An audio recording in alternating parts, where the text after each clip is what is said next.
Hi friends, ಎಲ್ರಿಗೂ ನಮಸ್ಕಾರ. ಜ್ಞಾನಗಂಗೋತ್ರಿ ಸಂಸ್ಥೆಯ ಇನ್ಕ್ವೆಸ್ಟ್ ಪ್ರಚಲಿತ ಘಟನೆಗಳ ಸರಣಿಗೆ ತಮ್ಮೆಲ್ಲರಿಗೂ ಮತ್ತೊಮ್ಮೆ ಸ್ವಾಗತ. ಇವತ್ತು ನಾವು ಸಂಚಿಕೆ ಸಂಖ್ಯೆ 1036 ಡಿಸ್ಕಸ್ ಮಾಡ್ತಾ ಇದ್ವಿ. ದಿನಾಂಕ 22 ಜನವರಿ 2026. ಇವತ್ತಿನ ಅಪ್ಡೇಟ್ಸನ್ನು ತಿಳಿಯೋ ಮುನ್ನ ಕಳೆದ ಸಂಚಿಕೆ 2 ಪ್ರಶ್ನೆಗಳ ಸರಿ ಉತ್ತರಗಳು, ಪ್ರಶ್ನೆ ಸಂಖ್ಯೆ 1ಕ್ಕೆ ಆಪ್ಷನ್ ಸಿ ಮತ್ತು ಪ್ರಶ್ನೆ ಸಂಖ್ಯೆ 2ಕ್ಕೆ ಆಪ್ಷನ್ ಸಿ ಸರಿ ಉತ್ತರವಾಗಿರುತ್ತೆ. ಹಾಗಿದ್ರೆ ಇವತ್ತಿನ ಮೊದಲನೇ ಪ್ರಶ್ನೆ, ಕುಂಬಾಲ್ಗಢ್ ವನ್ಯಜೀವಿ ಅಭಯಾರಣ್ಯವು ಯಾವ ರಾಜ್ಯದಲ್ಲಿದೆ? ಸೊ ನಾನು ಮಾತಾಡ್ತಾ ಇರ್ತಕ್ಕಂಥದ್ದು ಒಂದು ವೈಲ್ಡ್ ಲೈಫ್ ಸ್ಯಾಂಕ್ಚುರಿ ಆಗಿರುತ್ತೆ. ಇದನ್ನು ನಾವು ಕುಂಬಾಲ್ಗಢ್ ವೈಲ್ಡ್ ಲೈಫ್ ಸ್ಯಾಂಕ್ಚುರಿ ಅಂತ ಹೇಳ್ತೇವೆ. So this is located in which state? So ಈ ಒಂದು ಕುಂಬಾಲ್ಗಢ್ ವೈಲ್ಡ್ ಲೈಫ್ ಸ್ಯಾಂಕ್ಚುರಿ ಅಂತಕ್ಕಂಥದ್ದು ರಾಜಸ್ಥಾನದಲ್ಲಿರ್ತಕ್ಕಂಥ ಒಂದು ವನ್ಯಜೀವಿ ಅಭಯಾರಣ್ಯವಾಗಿರುತ್ತೆ. ಹಾಗಿದ್ರೆ ಈ ಒಂದು ಆರ್ಟಿಕಲಲ್ಲಿ ನಾವು ಈ ಕುಂಬಲ್ಗಢ್ ವೈಲ್ಡ್ ಲೈಫ್ ಸ್ಯಾಂಕ್ಚುರಿ ಬಗ್ಗೆ ನಾವು ತಿಳ್ಕೊಳ್ಳೋಣ. ಅದ್ರ ಜೊತೆಗೆ ವೈಲ್ಡ್ ಲೈಫ್ ಸ್ಯಾಂಕ್ಚುರೀಸ್ಗೆ ಸಂಬಂಧಪಟ್ಟಂತೆ ಬೇಸಿಕ್ ಇನ್ಫಾರ್ಮೇಷನ್ ಅನ್ನು ಕೂಡ ಈ ಒಂದು ಆರ್ಟಿಕಲಲ್ಲಿ ನಾವು ಸಂಪೂರ್ಣವಾಗಿ ಡಿಸ್ಕಸ್ ಮಾಡೋಣ. ಅಂಡ್ ಫಸ್ಟ್ ಅಂಡ್ ಫಾರ್ಮೋಸ್ಟ್, ಈ ಕುಂಬಲ್ಗಢ್ ವೈಲ್ಡ್ ಲೈಫ್ ಸ್ಯಾಂಕ್ಚುರಿ ಅಂತಕ್ಕಂಥದ್ದು ಸುದ್ದಿಯಲ್ಲಿ ಹಾಕಿದೆ. ಸೊ ಇದಕ್ಕೆ ರೀಸನ್ ಏನು ಅಂದರೆ, ಈ ಮಿನಿಸ್ಟ್ರಿ ಆಫ್ ಎನ್ವೈರನ್ಮೆಂಟ್ ಏನಿದೆ ಅಂದರೆ ನಮ್ಮ ಭಾರತ ದೇಶದ ಪರಿಸರ ಸಚಿವಾಲಯ ಏನಿದೆ, ಸೊ ಇದು ಈ ಕುಂಬಲ್ಗಢ್ ವೈಲ್ಡ್ ಲೈಫ್ ಸ್ಯಾಂಕ್ಚುರಿಯನ್ನು ಈಕೋ ಸೆನ್ಸಿಟಿವ್ ಝೋನ್, ಪರಿಸರ ಸೂಕ್ಷ್ಮ ವಲಯ ಅಂತ ಹೇಳ್ತೇವೆ. ಸೊ ಈ ಒಂದು ಪರಿಸರ ಸೂಕ್ಷ್ಮ ವಲಯವಾಗಿ ಈಗ ಘೋಷಣೆ ಮಾಡಲಾಗಿರುತ್ತೆ. ಹಾಗಿದ್ರೆ we should also know what is eco sensitive zone ಅಥವಾ ಪರಿಸರ ಸೂಕ್ಷ್ಮ ವಲಯ ಅಂದರೆ ಏನು, ಅದು ಕೂಡ ನಾವು ಈ ಒಂದು ಆರ್ಟಿಕಲ್ ಅಲ್ಲಿ ಡಿಸ್ಕಸ್ ಮಾಡ್ತಕ್ಕಂಥದ್ದು. ಸೊ ಇದರ ಅಪ್ಡೇಟ್ ಏನಿದೆ ಮತ್ತೆ ಸಬ್ಜೆಕ್ಟ್ ಏನಿದೆ ಎರಡನ್ನೂ ಕೂಡ ನಾವು ಸೈಮಲ್ಟೇನಿಯಸ್ ಆಗಿ ಡಿಸ್ಕಸ್ ಮಾಡ್ತಕ್ಕಂಥದ್ದು. ಸೊ ಇಲ್ಲಿ ನಾವು ರಾಜಸ್ಥಾನದ ಮ್ಯಾಪ್ ಅನ್ನ ನಾವು ನೋಡಬಹುದಾಗಿರುತ್ತೆ. ಸೊ ನಾವಿವತ್ತು ಡಿಸ್ಕಸ್ ಮಾಡ್ತಾ ಇರ್ತಕ್ಕಂಥ wild life sanctuary this is, so ಇದು ವೆಸ್ಟರ್ನ್ ಪಾರ್ಟ್ ಆಫ್ ರಾಜಸ್ಥಾನದಲ್ಲಿ ಬರ್ತಕ್ಕಂಥದ್ದು. ಇದನ್ನ ನಾವು ಕುಂಬಲ್ಗಢ್ ಅಂತ ಹೇಳ್ತೇವೆ.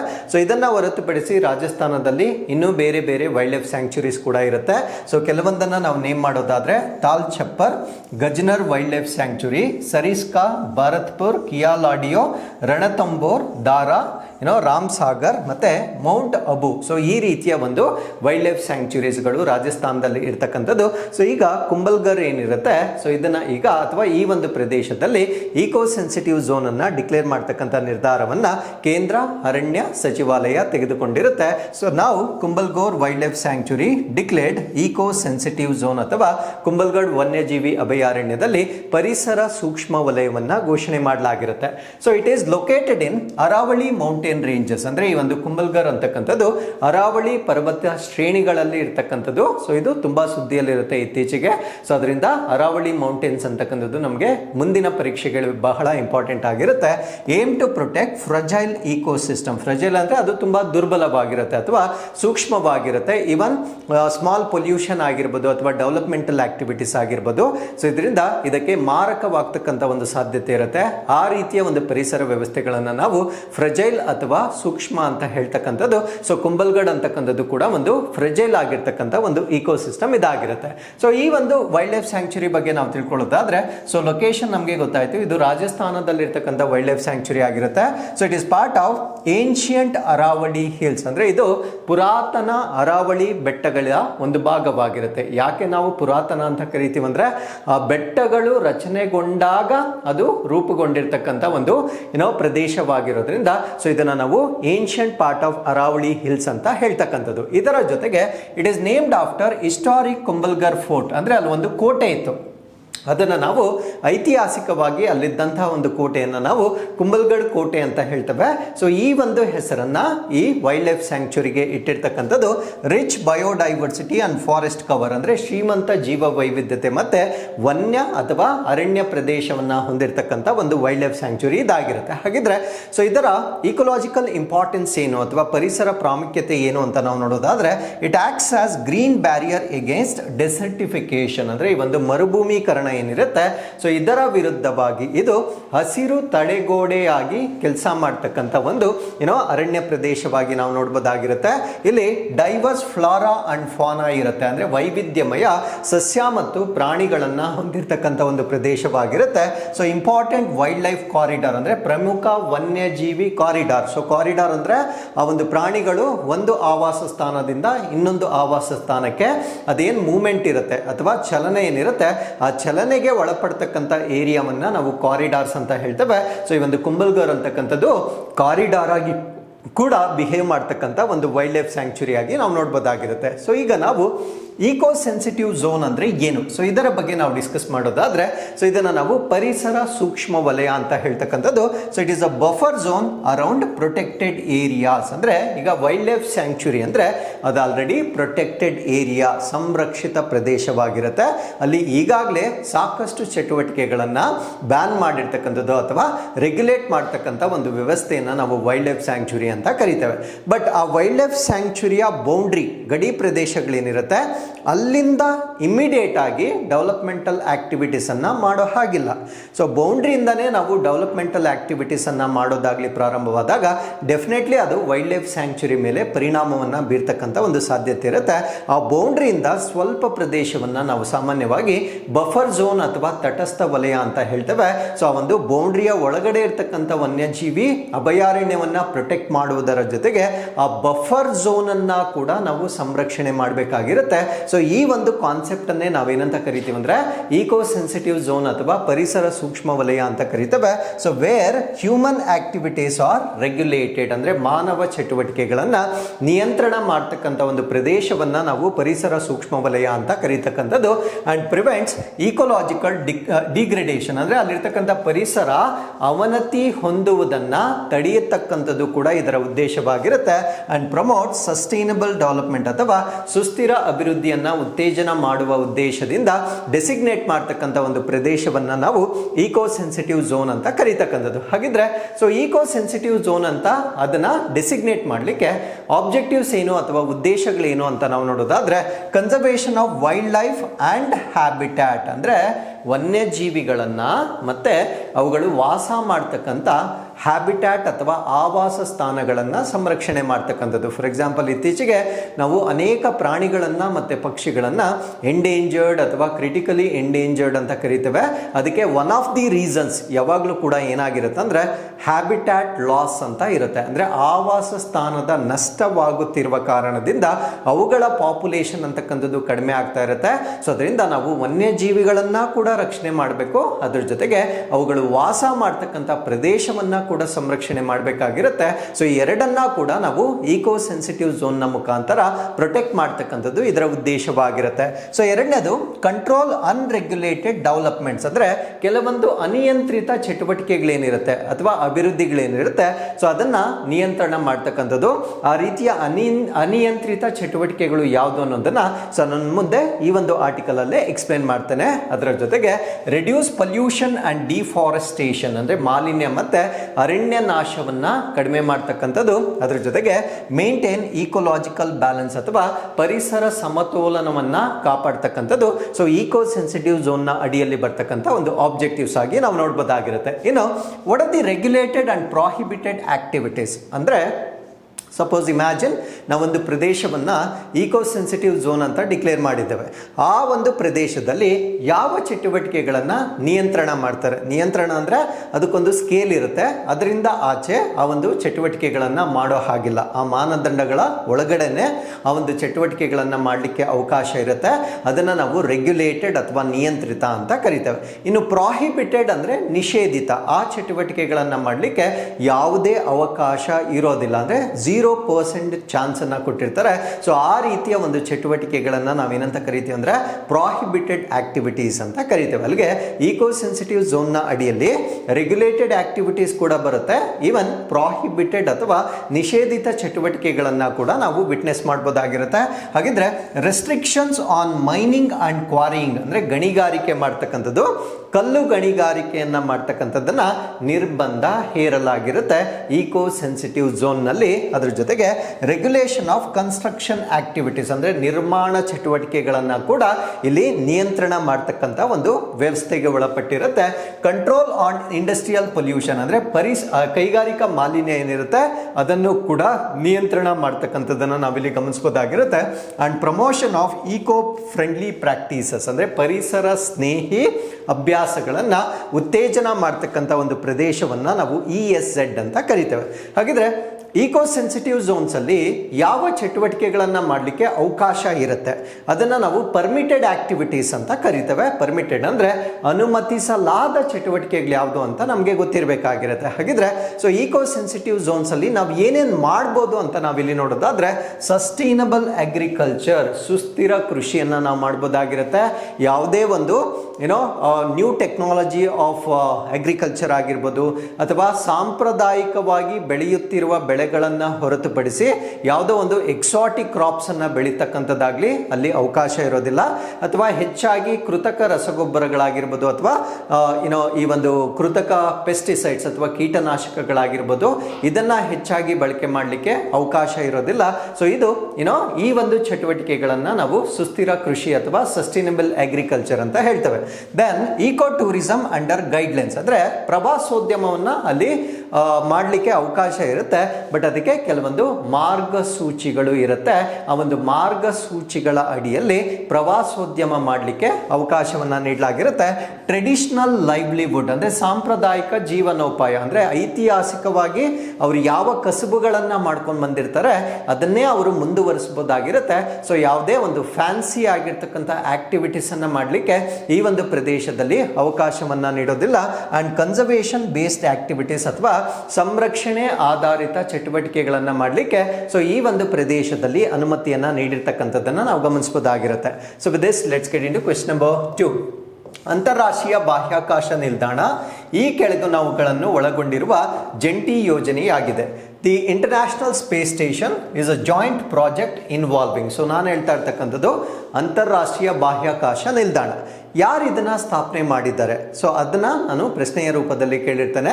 ಸೊ ಇಲ್ಲಿ ನೀವು ಆಪ್ಷನ್ಸನ್ನು ನೋಡಿದ್ರೆ we have NASA and Russia separate ಆಪ್ಷನ್ಸಲ್ಲಿ ಇರ್ತಕ್ಕಂಥದ್ದನ್ನು ನಾವು ನೋಡ್ಬೋದಾಗಿರುತ್ತೆ.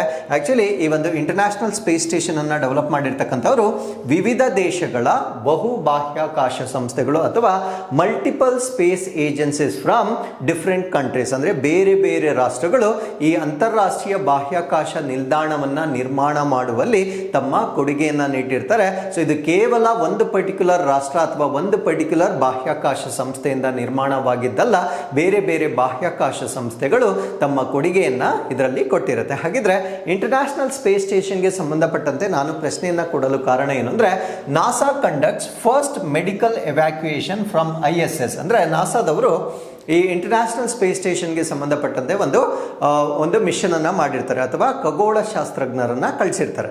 ಸೊ ಆ ಒಂದು ಖಗೋಳ ಶಾಸ್ತ್ರಜ್ಞರಲ್ಲಿ ಒಬ್ಬರಿಗೆ ಹೆಲ್ತ್ ರಿಲೇಟೆಡ್ ಇಶ್ಯೂಸ್ ಕಂಡು ಬಂದಿರುತ್ತೆ. ಆ ಒಂದು ಆರೋಗ್ಯ ಸಂಬಂಧಿತ ಕಾರಣಗಳು ಕಂಡು ಬಂದಿದ್ದ ಕಾರಣದಿಂದ ಅದು ಬೇರೆ ಆಸ್ಟ್ರೋನಾಟ್ಸ್ಗೂ ಅದು ಸ್ಪ್ರೆಡ್ ಆಗಬಾರದು ಅನ್ನೋ ಕಾರಣಕ್ಕಾಗಿ ಆ ಒಂದು ಮಿಷನ್ ಅನ್ನ ಮಿಡ್ ವೇ ಅಲ್ಲಿ ಸ್ಟಾಪ್ ಮಾಡಿ ಅವರನ್ನ ಮತ್ತೆ ಭೂಮಿಗೆ ಕರೆಸ್ಕೊಂಡಿರ್ತಾರೆ. ಸೊ ಇದನ್ನೇ ನಾವು ಹೇಳ್ತಕ್ಕಂಥದ್ದು ಫಸ್ಟ್ ಮೆಡಿಕಲ್ ಎವ್ಯಾಕ್ಯುಯೇಷನ್ ಅಂದರೆ ಮೊಟ್ಟ ಮೊದಲ ಬಾರಿಗೆ ಈ ರೀತಿಯ ವೈದ್ಯಕೀಯ ಕಾರಣಗಳಿಗಾಗಿ ಅವರನ್ನ ಸ್ಥಳಾಂತರ ಮಾಡಿರ್ತಕ್ಕಂಥದ್ದು ಅಥವಾ ಅವರನ್ನ ಮತ್ತೆ ವಾಪಸ್ ಕರೆಸ್ಕೊಂಡಿರ್ತಕ್ಕಂಥ ಒಂದು ಸನ್ನಿವೇಶ ಪ್ರಪ್ರಥಮ ಬಾರಿಗೆ ಸಂಭವಿಸಿರ್ತಕ್ಕಂಥದ್ದನ್ನು ನಾವಿಲ್ಲಿ ನೋಡ್ಬೋದಾಗಿರುತ್ತೆ. So this is first medical evacuation in ISS history ಅಂದರೆ ಈ ಒಂದು ಅಂತಾರಾಷ್ಟ್ರೀಯ ಬಾಹ್ಯಾಕಾಶ ನಿಲ್ದಾಣದ ಇತಿಹಾಸದಲ್ಲಿಯೇ ಮೊದಲ ಬಾರಿಗೆ ಈ ವೈದ್ಯಕೀಯ ಚಿಕಿತ್ಸೆಗಾಗಿ ಈ ಒಂದು ಸ್ಥಳಾಂತರ ಮಾಡಿರ್ತಕ್ಕಂಥ ಒಂದು ಉದಾಹರಣೆ ಇದಾಗಿರುತ್ತೆ. ಸೊ ಈ ಒಂದು ಮಿಷನ್ನ ಡೀಟೇಲ್ಸ್ ಏನು ಅಂದರೆ ಆ ಖಗೋಳ ಶಾಸ್ತ್ರಜ್ಞರು ಯಾವ ಒಂದು ಮಿಷನ್ನ ಅಡಿಯಲ್ಲಿ ಪಾರ್ಟಿಸಿಪೇಟ್ ಮಾಡಿದ್ರು ಅದನ್ನು ನಾವು ನೋಡೋದಾದ್ರೆ ಕ್ರ್ಯೂ 11 ಮಿಷನ್ ಅಂತ ಕರಿತೇವೆ. ಸೊ ವೆರಿ ವೆರಿ ಇಂಪಾರ್ಟೆಂಟ್, ಇದನ್ನು ನಾವು ಕ್ರ್ಯೂ 11 ಮಿಷನ್ ಅಂತ ಹೇಳ್ತಕ್ಕಂಥದ್ದು. Return carried out using SpaceX crew dragon ಅಂದರೆ ಅವ್ರಿಗೆ ಏನು ಹೆಲ್ತ್ ಇಶ್ಯೂಸ್ ಬಂದಿರುತ್ತೆ ಅವಾಗ ಅವ್ರನ್ನ ಮತ್ತೆ ವಾಪಸ್ ಕರ್ಕೊಂಡು ಬರಬೇಕು. ವಾಪಸ್ ಕರ್ಕೊಳ್ಳಿಕ್ಕೆ ಯೂಸ್ ಮಾಡಿರ್ತಕ್ಕಂಥ ಒಂದು ರಿಟರ್ನ್ ಮಿಷನ್ ಯಾವುದು ಅಂದರೆ SpaceX ಕ್ರ್ಯೂ ಡ್ರ್ಯಾಗನ್ ಅನ್ನು ಬಳಸ್ಕೊಂಡು ಅವರನ್ನು ಮತ್ತೆ ಭೂಮಿಗೆ ಕರೆದುಕೊಂಡು ಬರ್ತಕ್ಕಂಥ ಒಂದು ಕೆಲಸವನ್ನು ಮಾಡಲಾಗಿರುತ್ತೆ. Mission ended earlier than planned ಅಂದರೆ ಅದರಿಂದ ಅವ್ರು ಏನು ಮುಂಚೆ ಪ್ಲಾನ್ ಮಾಡಿದ್ರೋ ಅದಕ್ಕಿಂತ ಮುಂಚೆ ಈ ಒಂದು ಮಿಷನ್ ಅನ್ನ ಈಗ ಮೊಟಕುಗೊಳಿಸಿರ್ತಕ್ಕಂಥದ್ದು because of the medical reasons ಆಗಿರ್ತಕ್ಕಂಥದ್ದನ್ನು ನಾವು ನೋಡ್ಬೋದಾಗಿರುತ್ತೆ. ಹಾಗಿದ್ರೆ ಸೊ ಇಲ್ಲಿ ಯಾವ ಕ್ರ್ಯೂ ಇನ್ವಾಲ್ವ್ ಆಗಿತ್ತು, ಯಾವ ಸಿಬ್ಬಂದಿ ಈ ಒಂದು ಕಾರ್ಯಾಚರಣೆಯಲ್ಲಿ ಪಾಲ್ಗೊಂಡಿತ್ತು ಅಂತ ನಾವು ನೋಡೋದಾದ್ರೆ ನಾಸಾದ ಆಸ್ಟ್ರೋನಾಟ್ಸ್ ಅಥವಾ ಖಗೋಳ ಶಾಸ್ತ್ರಜ್ಞರು, ಇಂಟರ್ನ್ಯಾಷನಲ್ ಪಾರ್ಟ್ನರ್ಸ್ ಅಂದರೆ ಅಂತಾರಾಷ್ಟ್ರೀಯ ಬೇರೆ ರಾಷ್ಟ್ರದ ಪಾಲುದಾರರು ಕೂಡ, ಜಾಪನೀಸ್ ಸ್ಪೇಸ್ ಏಜೆನ್ಸಿ ಆಗಿರ್ಬೋದು ಅಥವಾ ರಷ್ಯಾ ಸ್ಪೇಸ್ ಏಜೆನ್ಸಿ ಆಗಿರ್ಬೋದು, ಇಲ್ಲಿರ್ತಕ್ಕಂಥ ಸಿಬ್ಬಂದಿ ಸಿಬ್ಬಂದಿ ಕೂಡ ಇಲ್ಲಿ ಪಾರ್ಟಿಸಿಪೇಟ್ ಮಾಡಿರ್ತಾರೆ. ಎಂಟೈರ್ ಕ್ರ್ಯೂ ರಿಟೈನ್ ಟುಗೆದರ್ ಅಂದ್ರೆ ಎಲ್ಲ ಇಡೀ ಒಂದು ತಂಡ ಏನಿರುತ್ತೆ ಅವರೆಲ್ಲ ಒಟ್ಟಿಗೆ ಈಗ ಆ ಒಂದು ಮಿಷನ್ ಅನ್ನ ಮಟಕುಗೊಳಿಸಿ ಮತ್ತೆ ಅವರು ವಾಪಸ್ ಬಂದಿರತಕ್ಕಂಥದ್ದು ಸುದ್ದಿ ಆಗಿರುತ್ತೆ. So with this let's get into question number 3. ಈ ಕೆಳಗಿನವುಗಳಲ್ಲಿ ಯಾವುದು ಆರ್ಟೆಮಿಸ್ 2 ಅನ್ನು ಸರಿಯಾಗಿ ವಿವರಿಸುತ್ತದೆ? So which of the following correctly describes Artemis 2? So Artemis 2ಗೆ ಸಂಬಂಧಪಟ್ಟಂತೆ ಸೊ ಇದನ್ನ ಮೊದಲ ಸಿಬ್ಬಂದಿ ಆರ್ಟೆಮಿಸ್ ಮಿಷನ್ ಅಂತ ಹೇಳ್ತೇವೆ, ಅಂದ್ರೆ ಫಸ್ಟ್ ಕ್ರ್ಯೂಡ್ ಆರ್ಟೆಮಿಸ್ ಮಿಷನ್ ಅಂತ ಹೇಳ್ತೇವೆ. ಸೊ ಆರ್ಟೆಮಿಸ್ ಮಿಷನ್ ಅಂತಕ್ಕಂಥದ್ದು ಒಂದು ಸರಣಿ ಆಗಿರುತ್ತೆ. ಆ ಒಂದು ಸರಣಿಯ ಭಾಗವಾಗಿ ನಾವು ಆರ್ಟೆಮಿಸ್ 2 ಅನ್ನ ನಾವಿಲ್ಲಿ ಡಿಸ್ಕಸ್ ಮಾಡ್ತಾ ಇರ್ತಕ್ಕಂಥದ್ದು. ಸೊ ಇದರಲ್ಲಿ ಏನೋ ಕ್ರ್ಯೂ ಅನ್ನ ಕಳಿಸ್ತಕ್ಕಂಥದ್ದು ಅಂದ್ರೆ ಖಗೋಳ ಶಾಸ್ತ್ರಜ್ಞರನ್ನ ಕಳಿಸ್ತಕ್ಕಂಥ ಒಂದು ಮಿಷನ್ ಅನ್ನ ನಾವೇನಂತ ಕರಿತೀವಿ ಅಂದ್ರೆ ಆರ್ಟೆಮಿಸ್ 2 ಅಂತ ಹೇಳ್ತೇವೆ. ಸೊ ಇದ್ರ ಬಗ್ಗೆ ನಾನು ಸಾಕಷ್ಟು ಬಾರಿ ಹಿಂದೆ ಕೂಡ ಡಿಸ್ಕಸ್ ಮಾಡ್ತಾ ಇದ್ದೇನೆ. ಸೊ ಈಗ ಮತ್ತೊಂದು ಅಪ್ಡೇಟ್ ಇರುವುದರಿಂದ ಸೊ ಇದನ್ನ ನಾನು ಮತ್ತೆ ಡಿಸ್ಕಸ್ ಮಾಡ್ತಾ ಇದ್ದೇನೆ. ಸೊ ಇದು ನಾಸಾಗೆ ಸಂಬಂಧಪಟ್ಟಿರ್ತಕ್ಕಂಥ ಒಂದು ಮಿಷನ್ ಆಗಿರುತ್ತೆ. ಫಸ್ಟ್ ಪಾಯಿಂಟ್ ನಿಮ್ಗೆ ಇದು ಗೊತ್ತಿರಬೇಕು. ಆರ್ಟೆಮಿಸ್ 2 ಯಾವ ಬಾಹ್ಯಾಕಾಶ ಸಂಸ್ಥೆಗೆ ಸಂಬಂಧಪಟ್ಟಿದ್ದು ಅಂದ್ರೆ ನಾಸಾಗೆ ಸಂಬಂಧಪಟ್ಟಿರ್ತಕ್ಕಂಥ ಬಾಹ್ಯಾಕಾಶವಾಗಿರ್ತಕ್ಕಂಥ ಒಂದು ಮಿಷನ್ ಆಗಿರುತ್ತೆ. ಸೊ ಇದರ ಒಂದು ಸುದ್ದಿಯಲ್ಲಿರ್ಲಿಕ್ಕೆ ಕಾರಣ ಏನಂದ್ರೆ historic return to deep space ಅಂದ್ರೆ ದೂರದ ಬಾಹ್ಯಾಕಾಶಕ್ಕೆ ಅದು ರೀಚ್ ಆಗಿರ್ತಕ್ಕಂಥದ್ದು ಇದು ಸುದ್ದಿಯಲ್ಲಿರ್ಲಿಕ್ಕೆ ಕಾರಣವಾಗಿರುತ್ತೆ. ಸೊ ಮುಂಚೆ ನಾವು ಏನು ರೀಚ್ ಮಾಡೋಕ್ಕಾಗಿಲ್ಲ, ಸೊ ಅದನ್ನ ರೀಚ್ ಮಾಡಿರುವ ಕಾರಣದಿಂದ ಆರ್ಟೆಮಿಸ್ 2 ಅಂತಕ್ಕಂಥದ್ದು ಈಗ ಸುದ್ದಿಯಲ್ಲಿರ್ತಕ್ಕಂಥ ವಿಷಯವಾಗಿರುತ್ತೆ. ಸೊ ಇದರ ಓವರ್ ವ್ಯೂ ಅನ್ನ ನಾವು ನೋಡೋದಾದ್ರೆ so this is second mission under Artemis program. So Artemis ಕಾರ್ಯಕ್ರಮ ಏನಿದೆ ಸೊ ಇದರ ಅಡಿಯಲ್ಲಿ ಬರ್ತಕ್ಕಂಥ ಎರಡನೇ ಮಿಷನ್ ಇದಾಗಿರುತ್ತೆ. ಫಸ್ಟ್ ಕ್ರ್ಯೂಡ್ ಆರ್ಟೆಮಿಸ್ ಮಿಷನ್ ಅಂದ್ರೆ ಆರ್ಟೆಮಿಸ್ ಸರಣಿಯಲ್ಲಿ ಖಗೋಳ ಶಾಸ್ತ್ರಜ್ಞರನ್ನ ಅಥವಾ ಸಿಬ್ಬಂದಿಯನ್ನ ಕಳಿಸಿರ್ತಕ್ಕಂಥ ಮೊದಲ ಕಾರ್ಯಾಚರಣೆಯಾಗಿ ನಾವು ಆರ್ಟೆಮಿಸ್ 2 ಅನ್ನ ಕನ್ಸಿಡರ್ ಮಾಡಬಹುದಾಗಿರುತ್ತೆ. So marks human return to deep space ಅಂದ್ರೆ ಆಳವಾದ ಅಥವಾ ದೂರದ ಬಾಹ್ಯಾಕಾಶಕ್ಕೆ ಮಾನವರನ್ನ ಮರಳಿಸುವಿಕೆ ಅಥವಾ ಮಾನವರನ್ನ ಕಳುಹಿಸುವಿಕೆಯನ್ನ ಸೂಚಿಸ್ತಕ್ಕಂಥ ಒಂದು ಬಾಹ್ಯಾಕಾಶ ಮಿಷನ್ ಆಗಿ ನಾವು ಆರ್ಟೆಮಿಸ್ 2 ಅನ್ನ ಕಾಣಬಹುದಾಗಿರುತ್ತೆ. So prepares pathway for moon and Mars mission ಅಂದ್ರೆ ಭವಿಷ್ಯದಲ್ಲಿ ನಾವು ಚಂದ್ರನಿಗೆ ಮತ್ತು ಮಂಗಳಕ್ಕೆ ನಾವು ಮಾಡ್ತಕ್ಕಂಥ ಒಂದು ಪಯಣಗಳೇನಿರುತ್ತೆ ಅದಕ್ಕೆ ಇದು ಮಾರ್ಗವನ್ನ ಸಿದ್ಧಪಡಿಸ್ತಕ್ಕಂಥ ಒಂದು ಮಿಷನ್ ಆಗಿ ಅಂದ್ರೆ what ever we learn from this experience so ಅದನ್ನ ನಾವು ಇನ್ ಫ್ಯೂಚರ್ ನಾವೇನ್ ಮೂನ್ ಮತ್ತೆ ಮಾರ್ಸ್ ಮಿಷನ್ ಗಳನ್ನ ಮಾಡ್ತೇವೆ ಸೊ ಅದರಲ್ಲಿ ಈ ಒಂದು ಅನುಭವವನ್ನ ನಾವು ಹೆಚ್ಚಾಗಿ ಬಳಕೆ ಮಾಡಬಹುದಾಗಿರುತ್ತೆ. ಹಾಗಿದ್ರೆ what is the significance of this mission? ಈ ಒಂದು ಮಿಷನ್ ನ ಮಹತ್ವ ಏನು ಅಂತ ನಾವು ನೋಡೋದಾದ್ರೆ first crewed flight around the moon since Apollo era ಅಂದ್ರೆ ಅಪೋಲಾ ಮುಗಿದ ನಂತರ ಚಂದ್ರನ ಸುತ್ತಲೂ ಮಾಡಿರ್ತಕ್ಕಂಥ ಮೊದಲ ಸಿಬ್ಬಂದಿ ಹಾರಾಟ ಇದಾಗಿರುತ್ತೆ. So very very important. ಇದನ್ನ ಫ್ಲೈಟ್ ಅರೌಂಡ್ ದ ಮೂನ್ ಅಂತ ಕರಿತೇವೆ. ಅಂದ್ರೆ ಚಂದ್ರನಿಗೆ ಅವರು ಹೋಗಿಲ್ಲ, ಚಂದ್ರನ ಸುತ್ತ ಇದನ್ನ ಫ್ಲೈ ಬೈ ಅಂತ ಹೇಳ್ತೇವೆ ಇಂಗ್ಲಿಷ್ ನಲ್ಲಿ. ಸೊ ಚಂದ್ರನ ಆಸುಪಾಸಿನಲ್ಲಿ ಹಾದು ಹೋಗಿರ್ತಕ್ಕಂಥ ಒಂದು ಮಿಷನ್ ಆಗಿರುತ್ತೆ. ದಿಸ್ ಇಸ್ ಆಫ್ಟರ್ ಅಪೋಲೋ ಯುಗದ ನಂತರ ಮತ್ತೊಮ್ಮೆ ನಾವು ಚಂದ್ರನ ಸುತ್ತಮುತ್ತಲು ಅಥವಾ ಫ್ಲೈ ಬೈ ಆಗಿರ್ತಕ್ಕಂಥ ಒಂದು ಮಿಷನ್ ಆಗಿ ನಾವು ಇದನ್ನ ನೋಡಬಹುದಾಗಿರುತ್ತೆ. ಇದರ ಜೊತೆಗೆ testing human deep space travel capabilities ಅಂದ್ರೆ ಆಳವಾದ ಅಥವಾ ತುಂಬಾ ದೂರದ ಬಾಹ್ಯಾಕಾಶಕ್ಕೆ ಒಂದು ಪ್ರಯಾಣ ಏನಿದೆ ಆ ಒಂದು ಪ್ರಯಾಣದಲ್ಲಿ ಮಾನವರ ಸಾಮರ್ಥ್ಯವನ್ನ ಪರೀಕ್ಷೆ ಮಾಡಿರ್ತಕ್ಕಂಥ ಒಂದು ಮಿಷನ್ ಇದಾಗಿರುತ್ತೆ.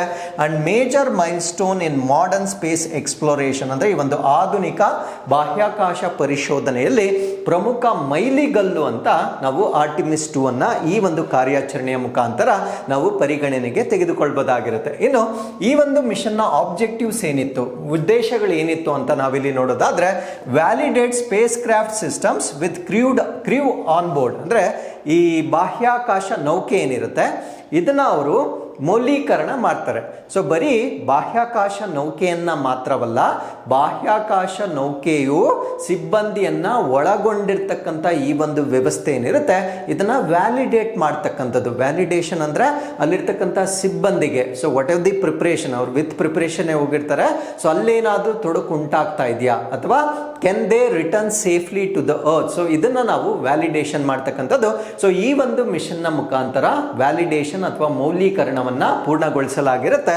Test life support and navigation system. Life support ಅಂದ್ರೆ ಸೊ ಬಾಹ್ಯಾಕಾಶಕ್ಕೆ ನಾವು ಮೇಲಕ್ಕೆ ಹೋಗ್ತಾ ಹೋಗ್ತಾ ನಮ್ಮ ಭೂಮಿಯ ಮೇಲೆ ಇರತಕ್ಕಂಥ ಒಂದು ಕಂಡೀಷನ್ಸ್ ಏನಿರುತ್ತೆ ಅಂದ್ರೆ ಮನುಷ್ಯರು ಬದುಕಲು ಯೋಗ್ಯವಾಗಿರ್ತಕ್ಕಂಥ ಒಂದು ಕಂಡೀಷನ್ಸ್ ಏನಿರುತ್ತೆ ಅದೆಲ್ಲ ಕಡಿಮೆ ಆಗ್ತಾ ಹೋಗುತ್ತೆ. ಸೊ ಅವಾಗ ನಾವು ಅವರಿಗೆ ಲೈಫ್ ಸಪೋರ್ಟ್ ಅಥವಾ ಜೀವನ ಬೆಂಬಲವನ್ನ ಕೊಡಬೇಕಾಗಿರುತ್ತೆ. Imagine if there is lack of oxygen, ನಾವು ಆಕ್ಸಿಜನ್ ಅನ್ನ ಕ್ಯಾರಿ ಮಾಡಬೇಕಾಗಿರುತ್ತೆ. ಸೊ ಈ ರೀತಿಯಾಗಿ ಆ ಲೈಫ್ ಸಪೋರ್ಟ್ ಏನಿರುತ್ತೆ ಅದನ್ನು ಕೂಡ ಸಂಪೂರ್ಣವಾಗಿ ಪರೀಕ್ಷೆ ಮಾಡಿರ್ತಕ್ಕಂಥ ಒಂದು ಮಿಷನ್ ಇದಾಗಿರುತ್ತೆ. ಅದರ ಜೊತೆಗೆ ಡೀಪ್ ಸ್ಪೇಸ್ ಕಮ್ಯುನಿಕೇಶನ್ ಅಂದ್ರೆ ತುಂಬಾ ದೂರದ ಬಾಹ್ಯಾಕಾಶಕ್ಕೆ ಹೋದಾಗ ಆ ಕಮ್ಯುನಿಕೇಶನ್ ಸಂವಹನ ಅಂತಕ್ಕಂಥದ್ದು ಕಟ್ ಆಗುತ್ತೆ. ಫಾರ್ ಎಕ್ಸಾಂಪಲ್ ನಾವು ಭೂಮಿಯ ಮೇಲೆನೆ if you go to some hill ಸ್ಟೇಷನ್ಗೋ ಅಥವಾ ಇಂಟೀರಿಯರ್ ಪಾರ್ಟ್ಗೆ ಹೋದಾಗ ಕಮ್ಯುನಿಕೇಶನ್ ಕಟ್ ಆಗುತ್ತೆ. ಅಂಡ್ ನಾವು we are talking about space mission. Obviously ಆ ಕಮ್ಯುನಿಕೇಶನ್ ಅಂತಕ್ಕಂಥದ್ದು ಕಟ್ ಆಗ್ತಕ್ಕಂಥ ಒಂದು ಸಾಧ್ಯತೆ ಇರುತ್ತೆ. ಆ ಕಮ್ಯುನಿಕೇಶನ್ ಡೀಪ್ ಸ್ಪೇಸ್ ಅಲ್ಲಿ ಎಷ್ಟರ ಮಟ್ಟಿಗೆ ಅದು ಕನೆಕ್ಟೆಡ್ ಇರುತ್ತೆ. ಸೊ ಅದನ್ನ ಕೂಡ ಈ ಒಂದು ಆರ್ಟಿಮಿಸ್ 2 ಅಲ್ಲಿ ಪರೀಕ್ಷೆ ಮಾಡಿರ್ತಕ್ಕಂಥದ್ದು. And ensure crew safety in lunar trajectory ಅಂದ್ರೆ ಚಂದ್ರನ ಪಥದಲ್ಲಿ, ಬಿಕಾಸ್ ಐ ಸೆಡ್ ಇದು ಮೂನ್ ನ ಫ್ಲೈ ಬೈ ಮಾಡಿರೋದ್ರಿಂದ ಆ ಚಂದ್ರನ ಪಥದಲ್ಲಿ ಇದು ಈ ಒಂದು ಕಾರ್ಯಾಚರಣೆ ಹೋಗಿರ್ತಕ್ಕಂಥ ಸಿಬ್ಬಂದಿಗೆ ಎಷ್ಟು ಸುರಕ್ಷಿತವಾದುದು ಅದನ್ನು ಕೂಡ ಸಂಪೂರ್ಣವಾಗಿ ಪರೀಕ್ಷೆ ಮಾಡಿರ್ತಕ್ಕಂಥ ಒಂದು ಮಿಷನ್ ಆಗಿರುತ್ತೆ.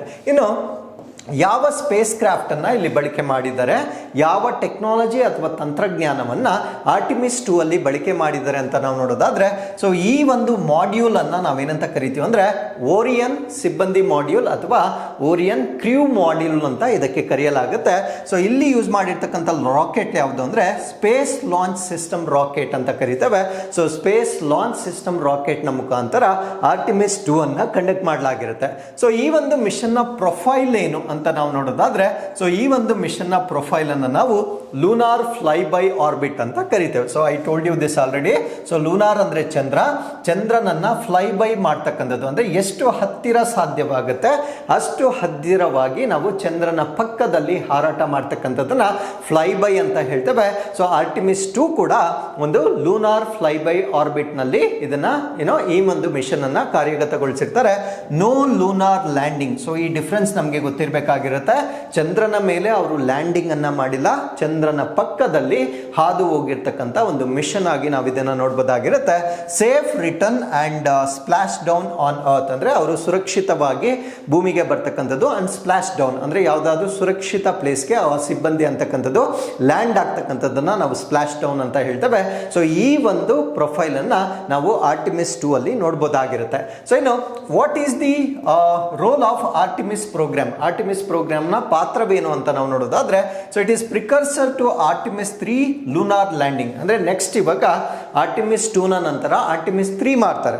ಆರ್ಟಿಮಿಸ್ 3 ನ ಆಬ್ಜೆಕ್ಟಿವ್ ಏನು ಅಂದ್ರೆ ಚಂದ್ರನಲ್ಲಿ ಲ್ಯಾಂಡಿಂಗ್ ಮಾಡ್ತಕ್ಕಂಥದ್ದು. ಆರ್ಟಿಮಿಸ್ 2 ಅಲ್ಲಿ ನಾವು ಫ್ಲೈ ಬೈ ಮಾತ್ರ ಮಾಡಿರ್ತೀವಿ.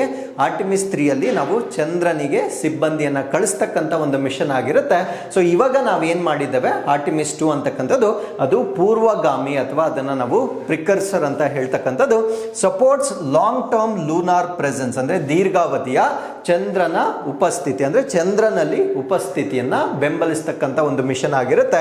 ಫೌಂಡೇಶನ್ ಫಾರ್ ಮಾರ್ಸ್ ಎಕ್ಸ್ಪ್ಲೋರೇಷನ್ ಅಂದ್ರೆ ಭವಿಷ್ಯದಲ್ಲಿ ನಾವು ಮಾಡ್ತಕ್ಕಂಥ ಮಂಗಳ ಗ್ರಹದ ಕಾರ್ಯಾಚರಣೆ ಏನಿರುತ್ತೆ ಅಥವಾ ಪರಿಶೋಧನೆ ಏನಿರುತ್ತೆ ಅದಕ್ಕೆ ಅಡಿಪಾಯವಾಗಿ ನಾವು ಆರ್ಟಿಮಿಸ್ 2 ಮಿಷನ್ ಅನ್ನ ನೋಡಬಹುದಾಗಿರುತ್ತೆ. ಇನ್ನು ಆರ್ಟಿಮಿಸ್ ಪ್ರೋಗ್ರಾಮ್ ಬಗ್ಗೆ ನಾವು ಜನರಲ್ ಇನ್ಫಾರ್ಮೇಶನ್ ಅನ್ನ ನಾವು ಡಿಸ್ಕಸ್ ಮಾಡೋದಾದ್ರೆ, ಸೊ ಮೊದಲು ಇದರ ಓವರ್ ವ್ಯೂ ಅಥವಾ ಅವಲೋಕನವನ್ನ ನಾವು ನೋಡೋದಾದ್ರೆ, it is human space exploration program by NASA. So ನಾಸಾದವರು ಮಾಡ್ತಾ ಇರ್ತಕ್ಕಂಥ ಮಾನವ ಬಾಹ್ಯಾಕಾಶ ಪರಿಶೋಧನೆ ಕಾರ್ಯಕ್ರಮವಾಗಿ ನಾವು ಆರ್ಟಿಮಿಸ್ ಅನ್ನ ಜನರಲ್ ಆಗಿ ಹೇಳ್ತಕ್ಕಂಥದ್ದು.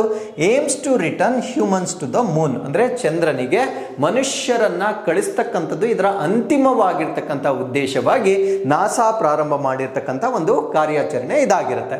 ಸೊ ಇದರ ಕೀ ಮಿಷನ್ಸ್ ಯಾವುದು, ಇದರ ಅಡಿಯಲ್ಲಿ ಬರ್ತಕ್ಕಂಥ ಪ್ರಮುಖ ಕಾರ್ಯಾಚರಣೆಗಳು ಯಾವುದು ಅಂದ್ರೆ, ಮೊದಲನೇದು ಆರ್ಟಿಮಿಸ್ 1. ಆರ್ಟಿಮಿಸ್ 1 ಅನ್ನ ನಾವು ಅನ್ಕ್ರ್ಯೂಡ್ ಮಿಷನ್ ಅಂತ ಕರಿತೇವೆ. ಅನ್ಕ್ರ್ಯೂಡ್ ಅಂದ್ರೆ ಅದರಲ್ಲಿ ಯಾವುದೇ ಸಿಬ್ಬಂದಿ ಹೋಗದೆ ಒಂದು ಪರೀಕ್ಷೆ ಮಾಡಿರ್ತಕ್ಕಂಥ ಬದಲಾವಣೆ ಇದಾಗಿರುತ್ತೆ.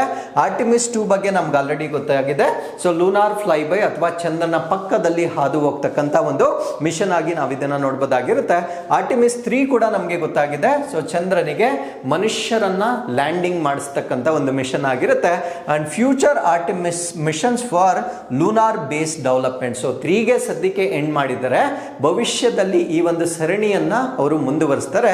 ಈ ಒಂದು ಸರಣಿಯ ಮುಂದುವರಿಕೆಯ ಭಾಗವಾಗಿ ಚಂದ್ರನಲ್ಲಿ ಒಂದು ಬೇಸ್ ಅಥವಾ ನೆಲೆಯನ್ನ ನಿರ್ಮಾಣ ಮಾಡ್ತಕ್ಕಂಥದ್ದು ಕೂಡ ನಾವು ಆರ್ಟಿಮಿಸ್ ನ ಭಾಗವಾಗಿ ಇಲ್ಲಿ ಕನ್ಸಿಡರ್ ಮಾಡಬಹುದಾಗಿರುತ್ತೆ. ಹಾಗಿದ್ರೆ ವೈ ಫೋಕಸ್ ಆನ್ ಲೂನಾರ್ ಅಂದ್ರೆ ಚಂದ್ರನ ಮೇಲೆ ಯಾಕೆ ಗಮನ ಅಂತ ನಾವಿಲ್ಲಿ ನೋಡೋದಾದ್ರೆ, ಸೌತ್ ಪೋಲ್ ಎಕ್ಸ್ಪ್ಲೋರೇಷನ್, ಚಂದ್ರನ ದಕ್ಷಿಣ ಧ್ರುವದ ಪರಿಶೋಧನೆ. Because India is the only country that was successful in landing in the south pole of the moons. ಅದರಿಂದ of course NASA seems to be better space exploration agency ಆಗಿರುತ್ತೆ.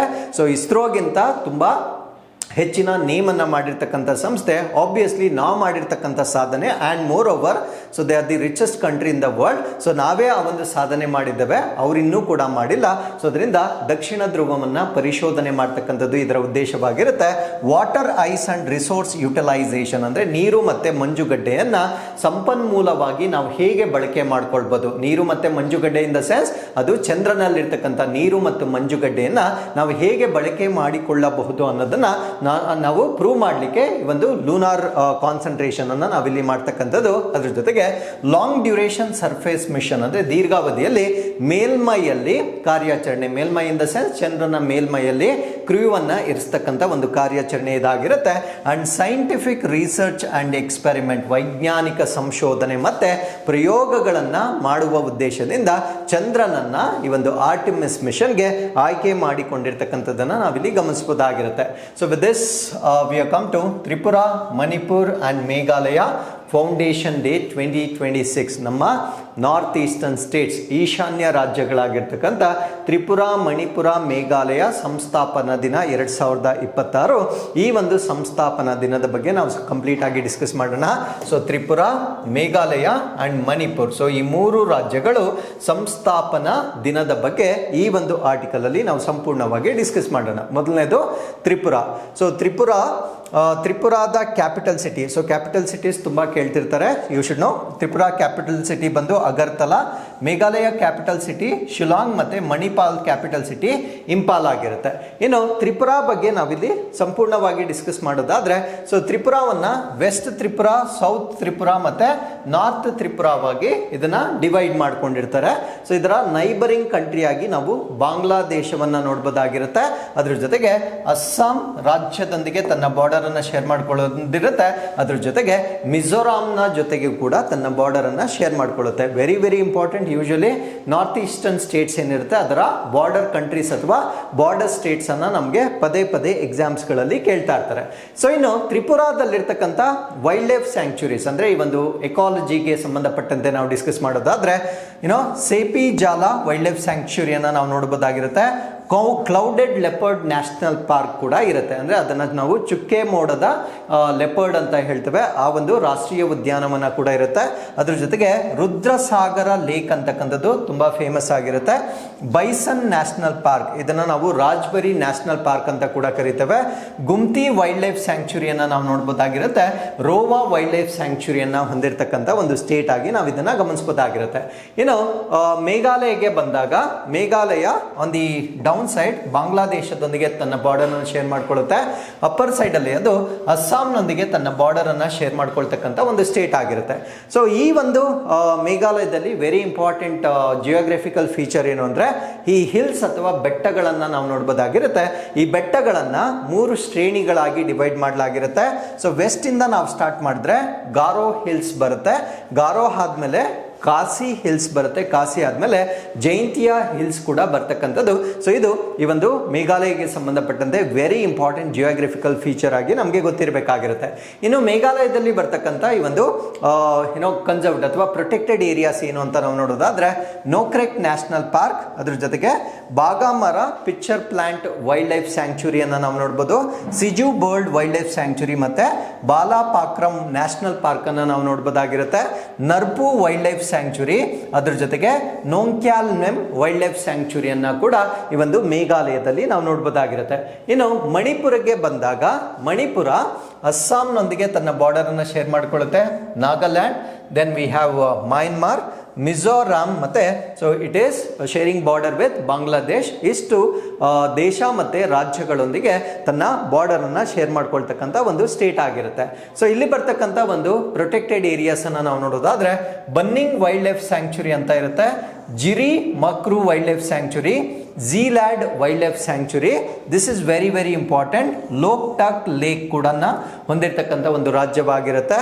Keibul Lamjao national park, very very important. ಅದ್ರ ಜೊತೆಗೆ Thinungei bird wild life sanctuary ಇರುತ್ತೆ, Kailam wild life sanctuary, then Kanchanganba Ching wildlife ಸ್ಯಾಂಕ್ಚುರಿಯನ್ನ ನಾವು ನೋಡ್ಬೋದಾಗಿರುತ್ತೆ. ಆಂಗ್ಪೋಪಿ ಲಾಚ್ವೋ wild life ಸ್ಯಾಂಕ್ಚುರಿಯನ್ನ ಕೂಡ ಹೊಂದಿರುತ್ತೆ. ಸೊ ಇವೆಲ್ಲ ಸ್ವಲ್ಪ ಟಿಪಿಕಲ್ ನೇಮ್ಸ್ ಆಗಿರುತ್ತೆ, ಬಿಕಾಸ್ ಆ ಒಂದು ನೇಟಿವ್ ಭಾಷೆಯಿಂದ ನಾಮಕರಣ ಮಾಡಿರ್ತಕ್ಕಂಥ ವೈಲ್ಡ್ ಲೈಫ್ ಸ್ಯಾಂಕ್ಚುರಿಯನ್ನ ನಾವು ಮಣಿಪುರದಲ್ಲಿ ನೋಡ್ಬೋದಾಗಿರುತ್ತೆ. ಇನ್ನು ಇದರ ಓವರ್ ವ್ಯೂ ಅನ್ನ ನಾವು ನೋಡೋದಾದ್ರೆ, ಸೊ ಈ ಒಂದು ಸ್ಟೇಟ್ ಹುಡ್ ಡೇ ಅನ್ನ ಅಬ್ಸರ್ವ್ ಮಾಡ್ತಕ್ಕಂಥದ್ದು ಜನವರಿ 21ನೇ ತಾರೀಕು ಅಬ್ಸರ್ವ್ ಮಾಡ್ತಕ್ಕಂಥದ್ದು.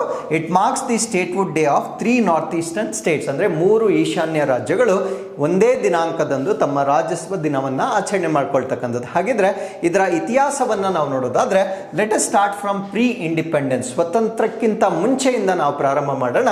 Region inhabited by indigenous tribal communities, ಅಂದ್ರೆ ಈ ಒಂದು ಪ್ರದೇಶದಲ್ಲಿ ಸ್ಥಳೀಯ ಬುಡಕಟ್ಟು ಸಮುದಾಯಗಳನ್ನ ಹೊಂದಿರತಕ್ಕಂಥ ಒಂದು ಪ್ರದೇಶವಾಗಿರುತ್ತೆ. ಆಬ್ವಿಯಸ್ಲಿ ಇಲ್ಲಿರ್ತಕ್ಕಂಥ ಕಲ್ಚರ್, ಲ್ಯಾಂಗ್ವೇಜಸ್ ಅಂಡ್ ಟ್ರೆಡಿಷನ್ಸ್ ಬೇರೆ ಬೇರೆ ಆಗಿರುತ್ತೆ. ಸಂಸ್ಕೃತಿ, ಭಾಷೆ ಮತ್ತೆ ಸಂಪ್ರದಾಯಗಳು ವಿಭಿನ್ನವಾಗಿರ್ತಕ್ಕಂಥ ರಾಜ್ಯಗಳಿರ್ತವೆ.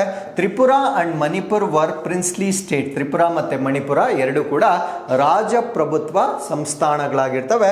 Meghalaya region was part of Assam province, ಅಂದ್ರೆ ಮೇಘಾಲಯ ಅಂತಕ್ಕಂಥದ್ದು ಅಸ್ಸಾಂನ ಪ್ರಾಂತ್ಯದ ಭಾಗವಾಗಿರ್ತಕ್ಕಂಥ ಒಂದು ರಾಜ್ಯವಾಗಿರುತ್ತೆ. ಹಾಗಿದ್ರೆ ಭಾರತ ದೇಶಕ್ಕೆ ವಿಲೀನಗೊಂಡಿದ್ದು ಹೇಗೆ? ಅಕ್ಸೆಷನ್ ಟು ನಾವು ಇಂಡಿಯಾ ನಾವು ನೋಡೋದಾದ್ರೆ, Tripura acceded to Indian union in 1949, 1949ರಲ್ಲಿ ತ್ರಿಪುರಾ ಭಾರತೀಯ ಒಕ್ಕೂಟಕ್ಕೆ ವಿಲೀನಗೊಳ್ಳುತ್ತೆ.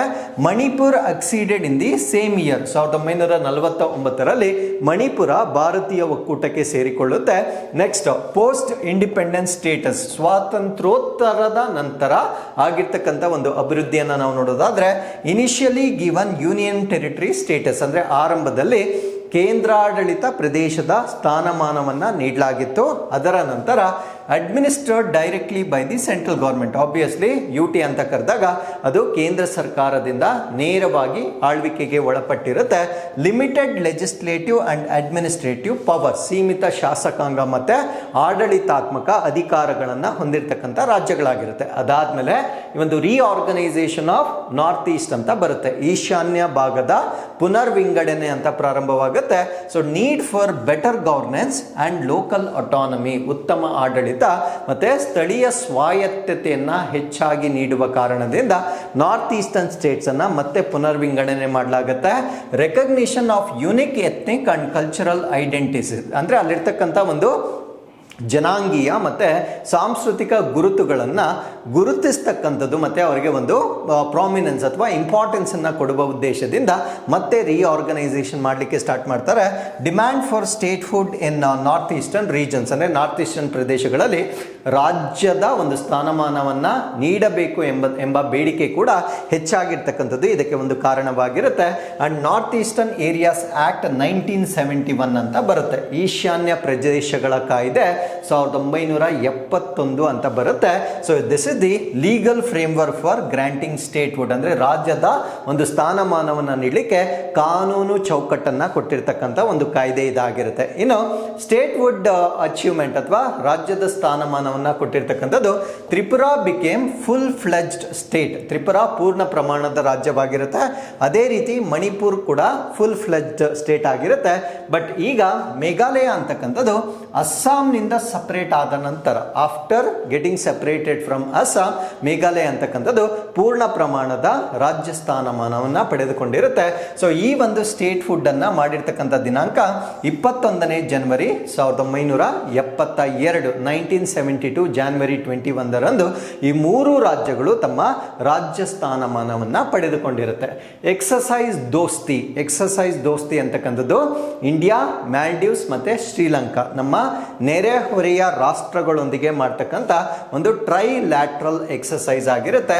ಈ ಒಂದು ತ್ರಿಪಕ್ಷೀಯ ಅಭ್ಯಾಸವನ್ನ ನಾವು ಎಕ್ಸಸೈಸ್ ದೋಸ್ತಿ ಅಂತ ಕರಿತೇವೆ. ಸೊ ಇದರ ಓವರ್ ವ್ಯೂ ಅನ್ನ ನಾವು ನೋಡೋದಾದ್ರೆ, joint coast guard exercise among India, Maldives and Sri. ಇದು ಭಾರತ, ಮಾಲ್ಡೀವ್ಸ್ ಮತ್ತೆ ಶ್ರೀಲಂಕಾದ ನಡುವೆ ನಡೀತಕ್ಕಂಥ ಕರಾವಳಿ ಕಾವಲು ಪಡೆಯ ಜಂಟಿ ಸಮರಾಭ್ಯಾಸವಾಗಿ ನಾವು ನೋಡಬಹುದಾಗಿರುತ್ತೆ. ಸೊ ಇದನ್ನ ಹೆಲ್ಡ್ ಮಾಡ್ತಕ್ಕಂಥದ್ದು ಇಂಡಿಯನ್ ಓಷನ್ ರೀಜನ್ ಅಥವಾ ಹಿಂದೂ ಮಹಾಸಾಗರದ ಪ್ರದೇಶದಲ್ಲಿ.